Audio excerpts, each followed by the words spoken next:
Good morning students. 9th वाले बच्चे, सिद्धि हिंदी विद्यालय के इस ऑनलाइन क्लासेस में आपका हार्दिक स्वागत है। अब बच्चों, यहाँ पे जो हमारा ये काव्य पहला चल रहा है, उस काव्य में हम लोग अब तक देख रहे थे कि जो कबीर है, कबीर ने यहाँ पे सांख्या एवं शब्द के माध्यम से इंसान को सांसारिक मोह माया से दूर रहने के लिए कहा है।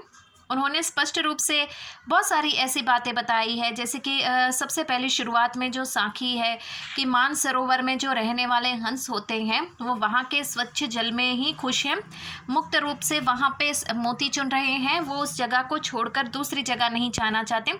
उसी प्रकार से संसार में जो इंसान होता है वो भी प्रभुमय हो जाता है, तो फिर वो अपने प्रभु की शरण को छोड़कर किसी दूसरे स्थान अर्थात दूसरी जगह नहीं जाना चाहता। क्योंकि उसका मन जो है ईश्वरमय हो जाता है। ठीक है। इसके बाद दूसरे में हमने देखा कि किस प्रकार से जो प्रभु होते हैं वो भी सच्चे भक्त को ढूंढते हैं, उनको संसार में कोई सच्चा भक्त नहीं मिलता। आखिरकार जब प्रभु और भक्त दोनों मिल जाते हैं तो संसार में विष रूपी जो बुराई है वो भी अमृत रूपी अच्छाई में तब्दील हो जाती है। उसके बाद हमने देखा कि जो ज्ञानी इंसान है वो हाथी के ऊपर सवार होकर, हाथी के ऊपर जो कालीन बिछा हुआ है उसके ऊपर बैठकर मदमस्त चाल में चलता रहता है, और ये जो संसार है उसकी तुलना यहाँ पे कुत्तों के साथ की है, जो उसके ज्ञानी इंसान के ज्ञान के बारे में कुछ ना कुछ बोलते रहते हैं। अब यहाँ पे बहुत सारे ऐसे, जैसे कि बताया गया है कि जो इंसान पक्ष विपक्ष पूरी ज़िंदगी करते रहते हैं, जो ईश्वर को बिल्कुल सही मायने में ईश्वर को बिल्कुल नहीं मानते हैं, ऐसे इंसान के बारे में भी यहाँ पे कबीर ने बताया है कि जो निरपक्ष होकर ही ईश्वर की आराधना करते हैं वही ईश्वर को पा सकते हैं। अर्थात यहाँ पे दूसरी एक बात और भी ये बताई गई है कि जो हिंदू होते हैं वो भगवान श्री राम का नाम जपते हैं, जो मुसलमान होते हैं खुदा की बंदगी करते हैं, लेकिन जब उनको पता पड़ता है कि सच्चा धर्म क्या होता है, इंसानियत का धर्म क्या होता है, ठीक है, तो उसके बारे में बताया। फिर उन्होंने बताया कि जैसे कि कबीर ने स्पष्ट रूप से कहा कि जो इंसान होता है वो ऊंचे कुल में जन्म लेने से कोई बड़ा नहीं होता है, उसके कर्म अच्छे होने चाहिए। कर्म अच्छे होंगे और वो कार्य अच्छा करेगा तो उसकी यहाँ पे इंसान, जो सामने वाले इंसान है, उसका सम्मान करेंगे। उदाहरण के रूप में उन्होंने ये भी बताया कि सोने के गिलास में भी अगर शराब भरी जाए तो भी वो निंदा के पात्र ही रहेगी। क्यों? क्योंकि भले चाहे सोने का गिलास हो, लेकिन उसमें जो चीज़ रखी गई है वो तो शराब है। ठीक है, तो शराब का कोई महत्व नहीं है, तो वो निंदा का पात्र ही, चाहे इतना सजा धजा के क्यों ना हो। तो इंसान बड़ा ही मारता है कि हम इतने बड़े हैं, हमारे पास इतना है, हम इतने ऊंचे कुल के हैं, लेकिन उनके कर्म ही अच्छे नहीं हो तो उसका महत्व ही नहीं है। तो करीबन सांखिया हमने देखी, ये थोड़ा रिवीजन था बच्चों। अब यहाँ पे जो दूसरा शब्द है उसमें पद दिए गए हैं, मैं आपको बता दूं। अभ्यासक्रम की सूची मैंने आप तक पहुँचा दी है, तो उसमें पहला पद हमें लेना है, दूसरा नहीं लेना है। ठीक है, यहाँ पर मैंने देखो गलत का निशान लगाया है, दूसरा पद हमें निकाल देना है इस साल अभ्यासक्रम में से।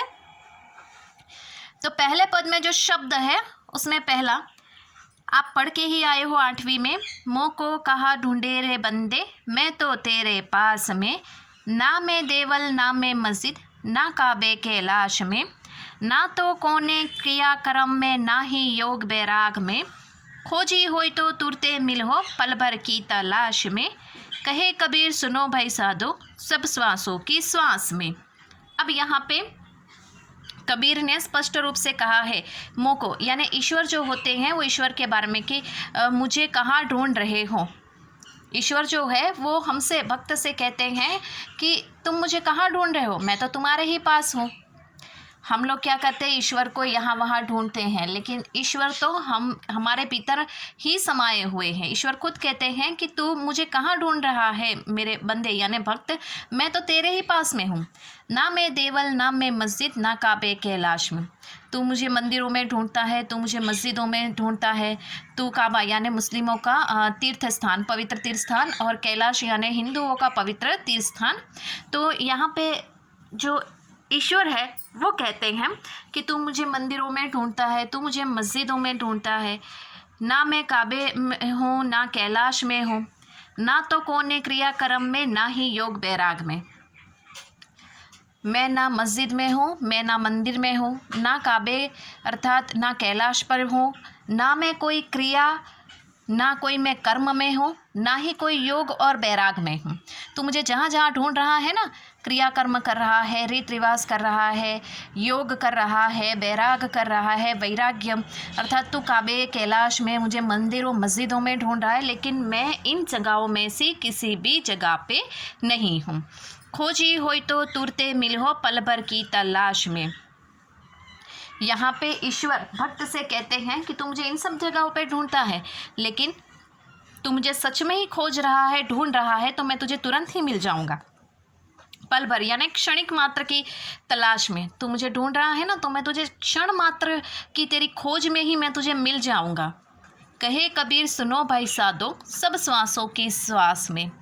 अंतिम पंक्ति में कबीर कहते हैं यहाँ पे कि ईश्वर जो है, कहे कबीर सुनो भाई साधो, कबीर कहते हैं कि मैं आपसे कह रहा हूँ, सुनिए ध्यान से, ईश्वर तो सब सृष्टि में जितने भी हैं, सृष्टि में जितने भी हैं, हम सबके भीतर समाये हुए हैं, सब श्वासों के श्वास में, अर्थात हमारे भीतर ईश्वर है, उसको ढूंढने की कहीं ज़रूरत नहीं है।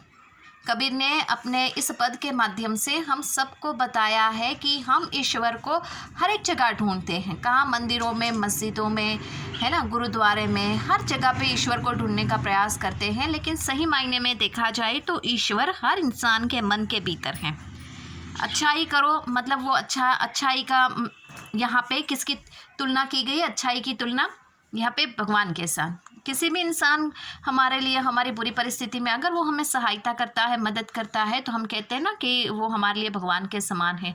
अर्थात यहाँ पे अच्छाई जो होती है, ये अच्छाई की तुलना इस तरह से की गई है। भगवान हर जगह पे नहीं मौजूद हो सकते हमारे साथ, इसके लिए तो यहाँ पे वो सृष्टि के कण कण में समाये हुए हैं, सृष्टि के हर एक क्षेत्र में समाये हुए हैं, लेकिन उनको ढूंढने के लिए ऐसी दृष्टि, ऐसे विचार होने चाहिए। इसके लिए कबीर ने यहाँ पे ये जो पद है, एक बात मैं बता दूँ 9th वाले बच्चों, आपको ये जो है ना, मों को कहाँ ढूंढे रे बंदे मैं तो तेरे पास में, ना मैं देवल ना मैं मस्जिद ना काबे कैलाश में, ना तो कोने क्रियाक्रम में ना ही योग बैराग में, खोजी हुई तो तुरते मिली हो पल भर की तलाश में। कहे कबीर सुनो भाई साधो सब श्वासों की श्वास में। तो ये जितने भी काव्य पंक्ति है, 5 पंक्ति, ये 5 पंक्ति आपको बराबर से याद रखनी है। क्यों? क्योंकि परीक्षा में काव्य पंक्ति पूर्ण करो, उसमें ज़्यादातर ये काव्य पूछे जाते हैं। समझ में आया?